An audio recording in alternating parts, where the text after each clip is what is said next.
Hi, I'm PJ Kwong, public address announcer for figure skating and other winter sports at the Olympic Games and numerous international events.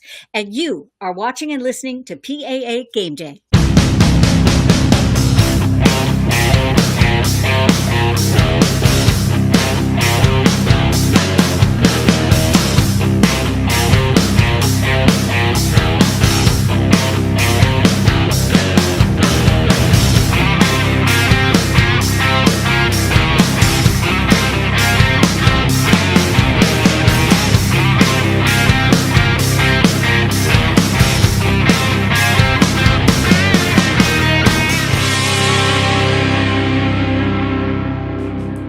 Please welcome the host of PAA Game Day and a public address announcer for Syracuse University and Colgate University, as well as the New York State Public High School Athletic Association for numerous championships, Tom Winiecki.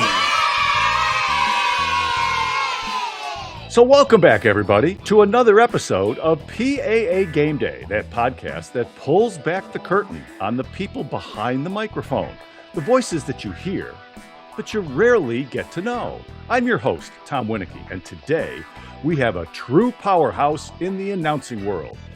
You see, she's lent her voice to some of the biggest sporting events on the planet: multiple Olympic Games, 2 Paralympic Games, the European Games, the Arab Games, as well as the 2018 FIFA World Cup in Russia and the 2019 Pan America Games in Lima, Peru, as well as Pan American and Para-Pan American Games in 2021 in Cali, Colombia, and in 2023 in Santiago, Chile. Her broadcast work has taken her to CTV, TSN, ABC, Tokyo Broadcasting, Seoul Broadcasting, CCTV, and CBC in Canada. So let's get right to it, and let's welcome to PAA Game Day, PJ Kwong. PJ, this is such a treat for us. Thank you so much for joining us. Are you kidding? The treat is for me. Thank you so much for having me. Well, that's great. So we might as well just jump right in here. You weren't always a skating announcer. Tell us about your journey from high school on up. What did the road to the mic look like for you? Well, I went to the University of Toronto, where I graduated with a Bachelor of Arts in Modern Languages. Mm-hmm. And then I worked in the hotel business for a while. Okay. And then I had my first of 3 children and decided I wanted to be working in an area where I could make the most amount of money in the least amount of time. So that ended up being coaching figure skating. Oh, okay. I had been a figure skater, so it just made the most sense. And then from there, it just opened up a whole avenue that I wasn't expecting. I ended up doing some little local events. But I really was inspired in 1990 when I went to the World Figure Skating Championships in Halifax. And I thought to myself, you know what? I bet those announcers have free seats, first of all, and good seats, second of all. And how much fun would it be to do that job? So I had actually no background in that whatsoever. And I just decided, let's give it a shot. So at the time, there were very few female announcers. And even fewer bilingual announcers. So my first event actually was a national synchronized swimming championship, now artistic swimming. And then from there, I decided, I should really be doing skating. So that's where it all started. All right. Now, you mentioned being bilingual, but you're not just bilingual. From what I found out, you're multilingual. Most people struggle picking up a second language, but you've collected several. How in the world do you get to that point? Well, I was very lucky as a young child. My parents sent me to what was a very sort of novel concept school at the time, the Toronto French School, which was a French first language school. And I went there from kindergarten to grade 6, I think. Yeah. And there, everything was done in French, even though I come from an Anglophone or English speaking family. Yeah. That's where my roots in French started. And then at the time, that school also fostered Russian. So we learned Russian. So even though I didn't take Russian again until university, I could still read it, and I still can actually. Oh, really? So it goes way back. And you know what? I've always been a language nerd. I called myself for fun, as everybody else had titles like Pampered Chef Consultant and all these other kinds of consultants, I decided, what am I going to be? And I decided what I was going to be was a word broker. And my tagline Okay. has always been, I read them, I write them, I speak them, because everything I do has to do with words. Okay. So that love of language goes way, way, way back. Yeah. It's come in handy too. It certainly sounds like it did. Now, getting back to figure skating, I correct me if I'm wrong, but I think I just remembered hearing you saying that you were a competitor at one point. Is that right? Oh, okay. Competitor would be an ambitious way of saying it. Let's just say I was a skater for a very long time. I had a true love for the sport, particularly ice dance. Yeah. And I had great coaches growing up. And as a result, a great sort of, let's say, baseline of knowledge. So when it Okay. came time to be looking for a job in coaching, Mhm. the fact that I had good as I said, a solid foundation, Mhm. that really helped me. And I love teaching. So it just was kind of a natural for me. So no, competitor, when I think of competitors, I think of people like, Nathan Chen. Yeah, yeah. No. But the funny thing about skating was I always knew I wanted to go to the Olympic Games. I knew there was no chance I was ever going as an athlete. Mhm. So it's just quite wonderful that, a dream from 50 years ago Yeah. came true just by happenstance. Yes, and you may think you're gonna get there one way, this Yeah. predetermined plan you have as a younger person, and all of a sudden, your life takes a completely different path, and you still end up there. And I'm sure a Yep. lot of our listeners and watchers could sympathize where that's happened to them. It happened, but not necessarily the way that they thought it was going to happen. Life is like that. It is, and it's scary and exciting all at the same time. Now, You bet. you also mentioned coaching, that you've coached for many years now. Now, I'd like to ask, how did that coaching and your knowledge that you needed to coach and teach somebody to skate effectively, how does that influence the way you announce skating? Well, I think it influences it in a couple of ways. First of all, one of the reasons why I was able to get so many great events quite early in my career is that I understood what everybody was doing. So, you look over there and the coach is there looking at the skater on the ice. You look over there and you can see the skaters. You look behind you and you can see the judges. So I really understood what everybody was trying to accomplish in the event. So I think that certainly helped. I've got a pretty solid understanding of the rules. So that comes from being in the sport. But to tell you the truth, and as you mentioned, I've announced lots of other sports as well. That kind of general base knowledge of what we're trying to get done at a sporting event has really helped me in lots of other ways. So, but the coaching also, and you know what? I have empathy for everybody Mhm. standing around those boards, from the skater who has the skate that they were not counting on, that they were, Yeah, a disastrous skate, from the coaches who were there with them every step of the way and wish they could just cuddle them up and say, I'm sorry. So exactly, yes. I understand firsthand what all of that's about. Mhm. Yes, and as you say, that has to give you a different perspective, a different way to look at things that maybe a typical announcer coming in to do skating wouldn't have, to make you that much better and more insightful to what you do. Now, in the intro, we talked about that unbelievable resume and all the places around the world and the events that you've covered, all the way up to the Olympic Games. But how does someone become a figure skating announcer at the Olympic Games? There's no Olympic public address announcer school, is there? No, there is not. Oh, I think so. In my case, my first Olympic Games was 2002 in Salt Lake City. And 2001, the World Figure Skating Championships were hosted in Vancouver, Canada. I happened to meet the woman who was in charge of the sport of figure skating for the organizing committee. And I said to her that I was interested in submitting, my name and a cassette, if you can believe it, back in the day. Um, yeah, I'm sure. Anyway, so she said absolutely and gave me her name and address, and I sent it off without any expectation of anything. But what the thought that had occurred to me, two things. First of all, if you don't ask, nobody knows that you want to do that. I mean, right?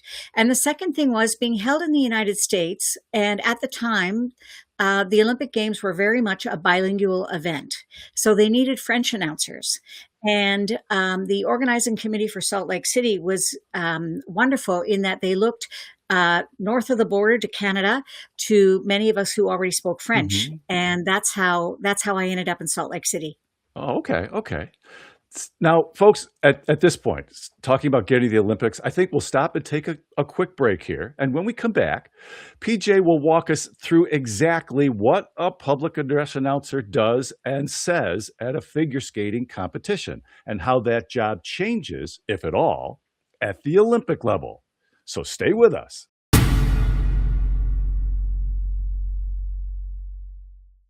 Announcing the Game is a free resource to public address announcers that take you through how to take your skills to the next level. A simple click on the sport gives you free access to a video that goes over terminology and rules specific to a lot of sports. So take a look. See if we can help you improve your skills. So here we are, folks, back with PJ Kwong. So PJ, let's get right into the nuts and bolts here. What exactly does a public address announcer do and say at a figure skating competition? Well, I like to think that the quality of the announcing should be exactly the same for the babies and the Olympians, because for everybody taking the ice in competition, and figure skating is a little bit scary because often you're by yourself unless you're on a synchronized skating team. It's just one or two of you. So I like to think that I'm there as in a supportive role to have things be as predictable as possible. So one of the things you have to know how to do is to introduce the skaters when they come on the ice for their warm-up session, depending on the level of competition. At the higher end, it's 5 or 6 minutes. You need to make sure that you understand, if you're announcing internationally, the abbreviations for the countries. So for instance, I remember in Salt Lake City getting BEL and BLR confused.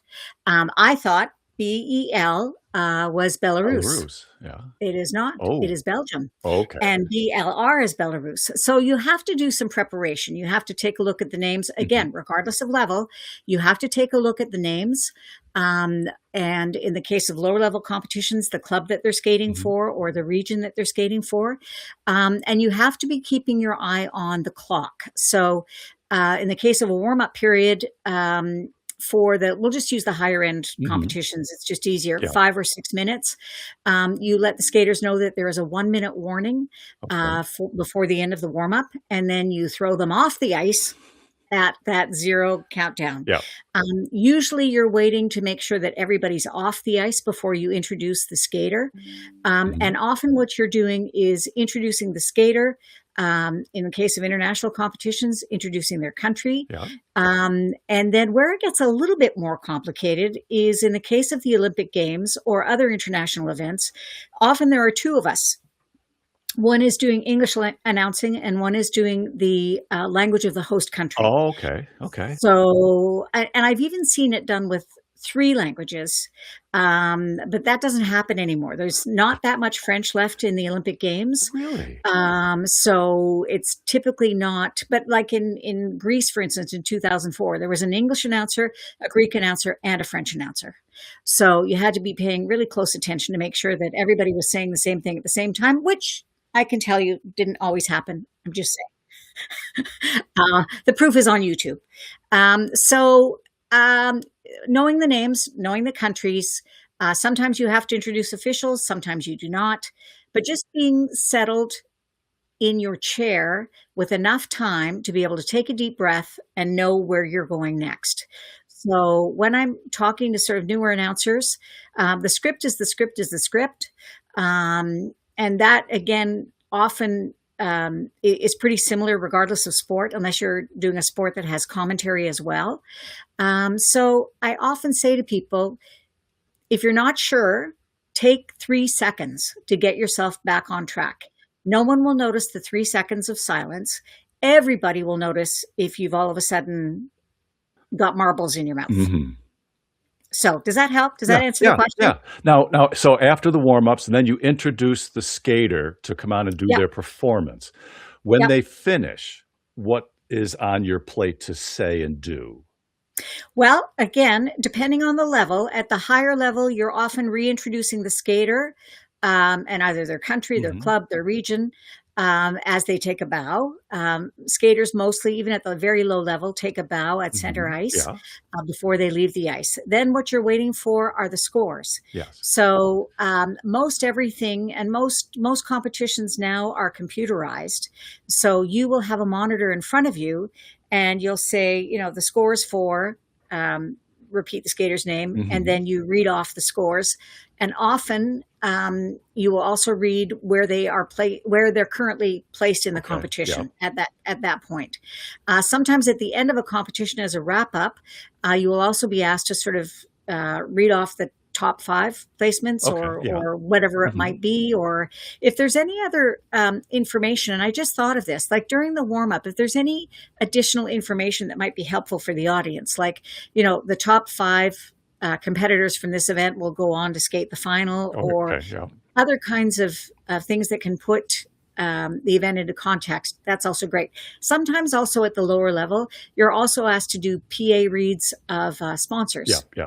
So I would highly recommend people have all of their pieces of paper in front of them Hmm. and in a way that makes sense to them. I always have little, stickies, Yeah. Oh, yeah. a different color. So I know if I'm looking at the award ceremony, I'm looking for the blue sticky. I know if I'm Hmm. looking for the sponsor reads, I'm looking for yellow, whatever it is, Yeah. whatever system works to you. Yeah. Yeah. That's what I recommend. Yeah, that bit of organization that people don't realize because they don't see what you or I or another announcer has to go through, but that's so vital to make sure that you know Yeah. exactly what to say and when. And now in this podcast, I've talked to other public address announcers about their preparation. Forms that they use you with your color coded so you know what's what and know when to pull it out. Pronunciations. You talked Yeah. about knowledge of the rules, but at the Olympic level, that has to be on a whole different planet almost. How do you prepare for pronunciations from skaters from all over the world? Well, I'm lucky in my case with my background in languages that there are certain rules that apply to different languages. So, for instance, if you are from China and representing China, then the family name goes first. But if you are a Chinese American skater or a Chinese Canadian skater like Nathan Chen or Patrick Chan, then your first name goes first and your family name goes last. So you have to take into account not only the rules of pronunciation, but kind of the cultural rules and also where you are located. So, other names, you can actually, YouTube is an amazing resource as long as you are going to an announcer that has correct pronunciation, because we've all been thrown off at different times with someone who thinks they've got it right. And they don't always. So it takes some time. And I also find that in the time in terms of figure skating, although at the Olympic Games, I'm not really anywhere near the skaters or the coaches. But what I can do is I know the different officials. If there are officials from that country, I can say, can you tell me how to say so-and-so's name? And they can be very helpful. And then here's the other trick.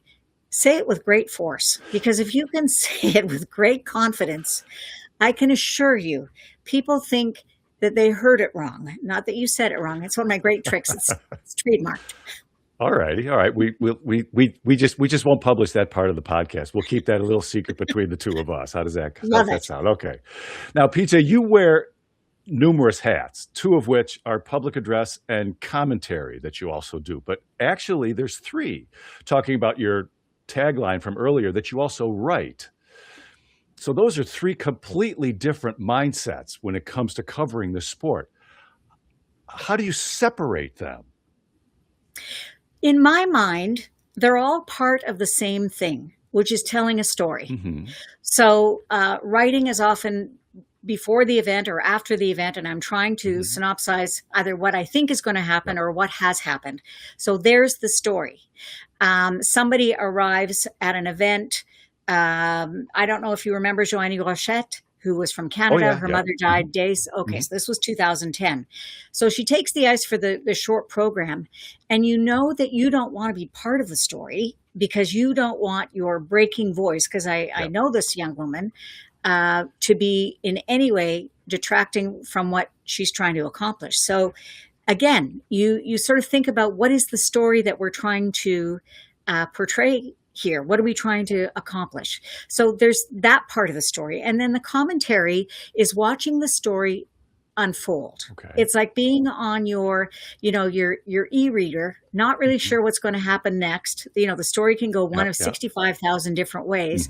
And you actually have to be prepared to talk about all the different ways that the story could go, depending on what happens. So in my mind, they're all part of the same thing. It's a story, but just from different points of view. Okay. All right. That's a great way to put it. 3 different jobs covering the same one event, 3 different ways, all getting to the same end, basically. Yes. Yeah. Yes. So PJ, let's switch gears a little bit. And we've talked a little bit about people that may have helped you along the way. And there was one public address announcer in the figure skating world, Wilf Lajervan. I think I've got his name pronounced correctly. Can you share his influence on the sport in general, and then on you both professionally and personally? It's wonderful that you would bring Wilf Langevin's name up, because he really was the original figure skating announcer. Everybody knew his voice. Everybody came to expect that wonderful voice. He had a voice like silk, and he was perfectly bilingual as well. And he was somebody who was so encouraging to me in the early days. He was somebody who said, you know what, you absolutely can do this. He went so far as to give me tips, as to be there at events. I remember being at my very first Canadian National Championships, I think in about 1993. Wilf was the chief announcer there, and he allowed me to do the senior women's event. So this was at a time when Canada was very, very hot on figure skating. And this was Copps Coliseum in Hamilton. And I don't know, I think there were 15,000 people. It was sold out. So for him to have that kind of faith in me was really so wonderful. And then we stayed friends. We would get together every so often. Figure skating in Canada, across the world actually, is like a family. Oh, yeah. And the announcers all know each other, and we help each other out. And it's just, I miss him. He passed away a few years ago. Yeah, he sounds like a wonderful professional, but a wonderful human being on top of that, or more importantly, that he was able to just recognize you and say, I'm going to give this kid a shot, and I'm going to let her do this, and I have faith in her to do it. What a tremendous person to run into. And, professionally, he had a sound company. So he had his own microphone that was just his. And he would arrive like with a case, like people would with a machine gun or a pool cue or something. Yeah. And he'd flip it out and then clip it on. And it was Wilf's mic, but his sound was just amazing. And I also think he had a huge influence on the sport, because he was really doing sport presentation before sport presentation was a thing. Okay. He was advising the audience that, the broadcast was going to go live. He would say sort of corny jokes like, make sure you're sitting with the person you're supposed to be, that kind of stuff. But it really kind of warmed up the crowd, and the people felt really kind of connected to him and to the sport. So he was somebody who really advanced what we all do now. Wonderful. It sounds like a wonderful human being that I missed the opportunity to meet myself listening to you talk about him. Now, folks, we're going to take another quick breather. And when we come back, PJ will tell us how she deals with obstacles and what she thinks when she hears the word no. We'll be right back.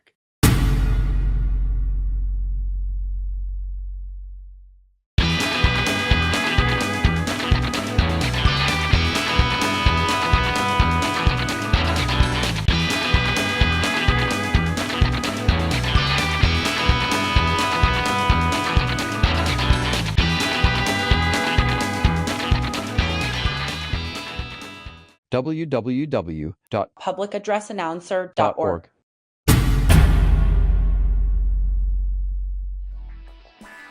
So here we are, folks, back with PJ Kwong. So PJ, let's talk about challenges, obstacles, things that get in the way. Everybody faces those. You can't avoid them. But you have a precise way of describing them. Can you share that with us? First of all, for anybody who knows me, what I understand about challenges is that it's just kind of a bit of a Jenga puzzle, maybe to be figured out. So it just means that I didn't open the right door. That's all. And as for no, just means you didn't hear the question. So I need to reframe the question or rephrase the question. I mean, sometimes a no is a no. We get that. Yeah. Sometimes a challenge is not, you're not able to get over it. But in most cases, I find that no is often the easy answer. Yeah. So people aren't willing to say yes right off the top. So you have to help them understand why yes is in their best interest. Okay. And as far as challenges are concerned, sometimes the challenge is because somebody hasn't thought out all of the logistics, including me. So sometimes if there's a challenge, so for instance, the 2002 Olympic Games, I'm Canadian. Olympic Games are happening in the United States. I don't even know how you go to the Olympics. I don't know anybody who's done the Olympics at that point. So, and I have to do a cassette. Well, what am I going to put on it? And then I finally just said, calm down, just do something and see. And if it's not the right thing, somebody will tell you. So with challenges, just go for it. Nobody has the right to define your life for you. That's what that's what I said to my kids. Yeah. That's what I said to my skaters. That's what I truly believe. Nobody has that right. Yes. So just because it feels difficult doesn't mean you shouldn't be trying to do it. Wonderful advice. Straightforward, to the point, but it makes perfect sense. Now, again, we'll change track a little bit and get to something that may have been an obstacle to get started, but you got through that and it's turned into a couple of wonderful things. So PJ, it goes without saying that we're very grateful that you are appearing on our podcast, PAA Game Day. But I want to spend a few minutes to let you talk about your podcast. It's called Let's Talk About It. Can you paint a picture of that podcast for us? I sure can. I love podcasting. Love it. And in fact, my first podcast happened, I want to say around 2011 or so. I've been part of quite a few podcasts. This is one that I'm producing for Skate Ontario, which is the governing body for in the province of Ontario for figure skating. It occurred to me that we have so many legendary skaters in Ontario that it would be amazing to be able to capture those stories as a podcast. So we've had Olympians, we've got Olympic medalists, we've got world champions, we've got all kinds of people with great stories to tell. That's where that story thing comes in, commentary, writing, whatever. Podcasting, it's all talking about stories and bringing those stories to life. I just think it's one of the great inventions, let's say, of the 21st century, and it's a way to really connect us and connect us in a personal way. Yes. And I think, during the pandemic, I was also doing a podcast just for fun. And what I loved is the fact that Gone was sort of like that veneer, that sort of like polish of broadcast television, where everything has to be perfect and it's take 35 before you get it right. Yeah. This is just actual natural conversations. So this is what I really love. And this is what I'm loving doing this podcast as well. Well, thank you. We're very glad to hear that. Now, you also founded something else. It's called the Content Store. And I saw the tagline for it: custom, cool, and creative. Tell us about that project. So the Content Store is kind of like my alter ego. There's my regular website, pjkwong.com. And then the Content Store I decided to start just so that there would be an online frame of reference for people who wanted to look me up. Okay. Custom, cool, creative. I'm a huge fan of alliteration. It just drives my kids completely bananas because I'm forever trying to find 3 words in a row. And I just decided that this would be something that would be lots of fun. And it has been. It's much more, it's not so much of a sales site. It's just a place to kind of put stuff. I have lots of stuff. So that's where I put stuff. Okay. Just kind of a catch-all closet, it sounds like. I need more closets in this house. So if I can get them at least online, I'm doing well. Okay, sounds good. So PJ, as with all the work you've done in the past at the Olympic Games and in international competition, you're also going to be working this February in Milan at those Olympics. Can you give us kind of an outline about what you'll be doing there and what we can look forward to hearing you do? Well, I'm super excited because for the first time since 2002, I am not going to be at figure skating. I am going to be doing medal ceremonies in French up in the mountains, Val di Fiamme, for Nordic combined, cross-country skiing, and ski jumping. So I am super excited to be doing something a little bit different this time. Well, yeah, to be able to be at the end, not where you've been during the competition. Now you get to be at the end where the top three finishers get to get those medals, Yep. that lifelong dream, and you get to be a part of it. That's got to be the anticipation to get up there has to be off the charts. Thrilling. Plus, I Oh, get to see things like crazy ski jumping in person. I watched it on television, of course, yes. but to be able to see that in person, I'm Yeah. looking forward to it. Oh, wow. As we all should be, yes. So, PJ, we're going to finish with some questions that we ask all of our guests, a bit of rapid fire, if you want to think of it that way. Okay. Our first one of those, oh my God moment. I don't believe we just saw that moment on the mic where the commentator in you wants to scream and stand up with all the fans, but the PA announcer in you has to kind of try your very best to keep things under control. Any of that for you? Well, there are so many, Mhm. so many. Joanie Rochette, I mentioned the fact that I was able to get through both her short and free program. I just don't even know how I did that because my heart was aching for her. And the fans, half of them were weeping as well. So that was really quite something. Yeah. To see champions like Nathan Chen, Chen, yes. I mean, I was so excited to see him, to see other amazing skaters, Yuzuru Hanyu, another Mhm. amazing champion. These are all people that I know.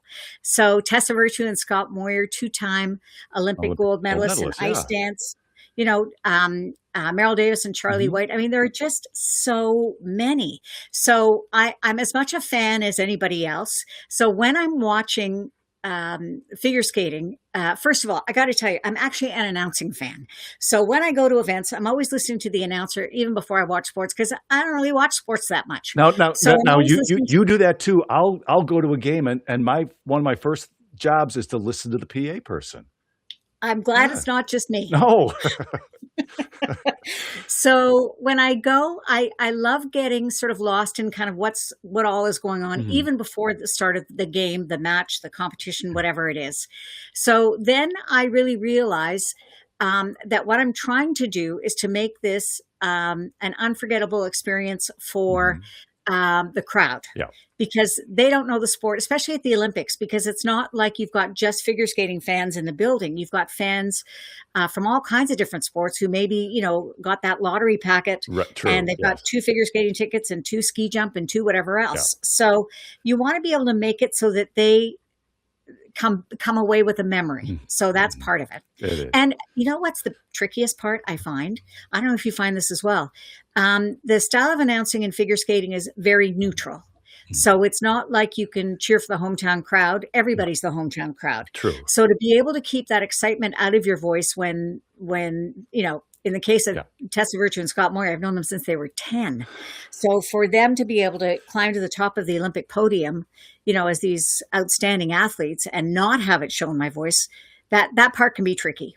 Yeah, I can imagine. And to our watchers and listeners out there, it'd be the same or akin to doing a championship event, a conference championship, a league championship at a neutral site where you have to be respectful and enthusiastic to both teams and to people I've talked to. That's what I call it, respectful enthusiasm for both groups, which is, it's a skill in itself to be able to have. Now, on the opposite end of that, any moment, and I know all of us have had one of these, where something comes out of our mouth and we instantly want to stuff it back in and hope nobody heard it, but we know darn well that they did. Any one that you could share with us? Oh my goodness, I got it like about a gazillion. And when I'm talking to new announcers, and I'll just say this out loud too, because my big one was going a whole season saying Canada. Don't ask me why. Canada, it's my country. And then, I was at the World Championships. This was in 1996. And friends were saying that they had people around going, where's she from? Is she from here? So for whatever reason, in that year, I got it in my head. You know how sometimes there's a tiny delay between your mouth and whatever? So I would hear the ka. I'd already said the na, but I didn't hear the na. So I'd say the na again.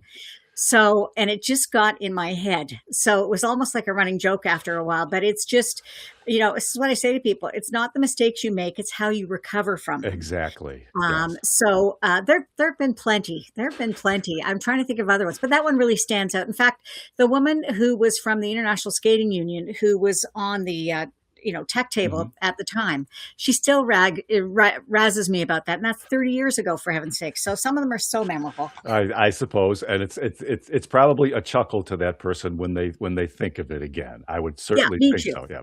Now, you've got an advice from Wilf. You talked about how he was able to mentor you and help you and give you the keys, so to speak, and just let you go.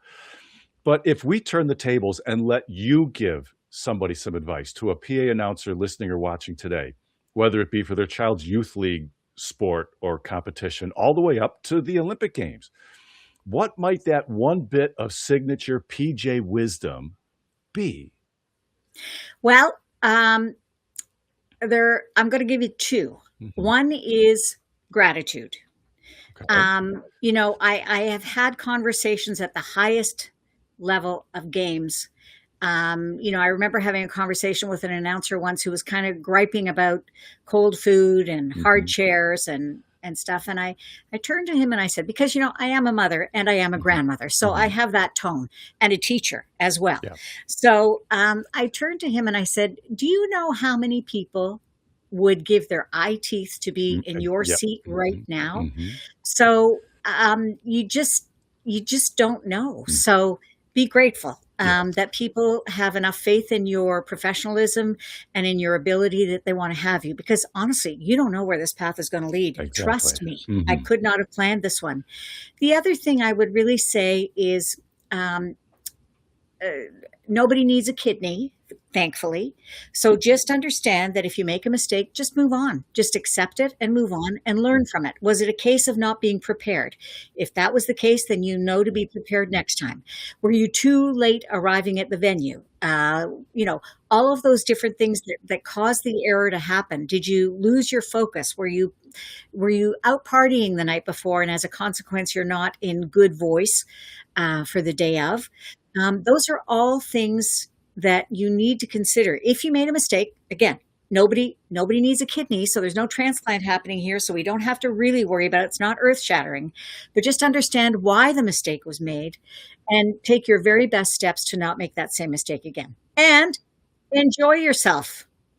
That's right. There's only so many of these jobs around, and for us to be in that chair is a privilege, not a right. Absolutely. Yes. Absolutely. Yeah. Now, one final question.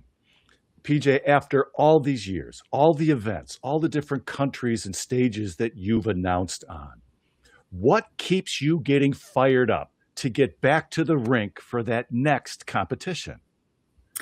Well, that's a very good question. First of all, because I don't know what the results are going to be. So to have, a seat in the second row just behind the officials to watch the best athletes on the planet at whatever, figure skating for sure, but any other sport as well. It's so exciting. So, and I really love announcing. Substitution for Germany. Player number 13, Lars Stühle, is replaced by player number 14, Henry John. I love the pressure of it. I love the fact that just before, we went on for my very first time at 2002, my friend who was with the International Skating Union at the time said, have fun. There's only 3 billion people watching. So, which was kind of evil, but funny. So I actually love announcing. I love being there. I love the friends that I've made across the world. There isn't anything about it that I wouldn't change. And I look forward to kind of the next events that are coming up, including Milano. Of course, yeah. To enjoy the preparation, the work that goes into it, to enjoy being there in that atmosphere and being just a small part of it, like you've just described, is outstanding. So, it is fun. Don't tell anybody. It's fun. No. Again, we'll just cut that last part out so nobody will see that on the podcast, and we'll just keep that between the two of us. Okay? Love it. Sounds good. So, folks, that's another wrap for another episode of PAA Game Day. A huge thank you to our guest PJ Kwong for sharing her story with us. PJ, this has been both entertaining, insightful, and informative. Thank you again for taking the time out of your day and hanging out with us today. I enjoyed this so much. I hope you'll have me again. Oh, I'm sure we'll put you on the short list. I'm sure. And for everybody out there watching and listening, thank you for joining us. And if you enjoyed today's episode, or even if there's parts of it that you didn't, please take a moment wherever you're watching or listening and leave us a review. We use that feedback to shape our future episodes. And in our next podcast, I'll get to sit down with Andy Taylor, the public address announcer for the United States Tennis Open. And don't forget, folks, to check out publicaddressannouncer.org. It's full of free public address announcer resources written by PA announcers for PA announcers. So until next time, I'm Tom Winiecki, and I can't wait to hear you on the mic.